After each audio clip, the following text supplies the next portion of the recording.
How much pot is too much for a medical marijuana patient? A proposed limit in this state brought out dozens of emotional critics this morning. They all spoke out against the proposal. South Bureau Chief Drew Mickelson was at that hearing that many hope will change the potential pot limit. Drew. Well, Lori, back in 2007, legislators here at the Capitol ordered the State Department of Health to define what should be a 60-day supply, what the legal limit for medical marijuana should be. Now they've reached a proposed limit, but the state found out today a lot of people don't think that's enough pot.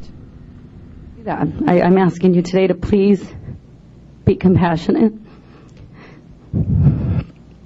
It could be yourself one day. Their loved ones use it. Don't do this. Don't make me a criminal. Others grow it for patients. Using it and eating has changed my life. But the majority of those who came out to sound off on the new proposed limits for medical marijuana are patients themselves.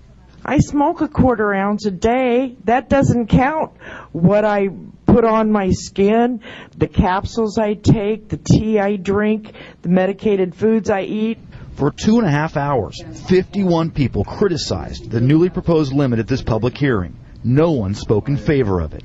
After a lengthy study, the Department of Health created a proposed definition of a 60-day supply of medical marijuana, which would be Washington's new legal limit.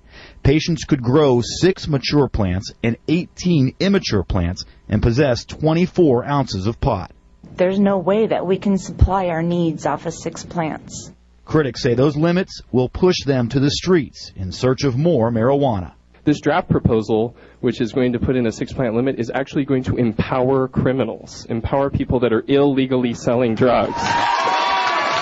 The negative feedback was not a surprise for Department of Health panel members who say the proposal is still not a done deal. The rulemaking process is something that has various stages, and it is not uncommon for the Department of Health to make changes to rules based on what we've heard in public comment and in written comment. State Health Secretary Mary Selecki will either adopt this proposed limit or change it sometime this fall. She was not at that public hearing today, but we were told she will receive a full review of those comments. Live at the Capitol, Drew Mickelson, King 5 News. Okay, Drew, thank you. And if you'd like more information on the medical marijuana limit, or if you'd like to comment on it, we have a link to the State Department of Health website in News Links in king5.com.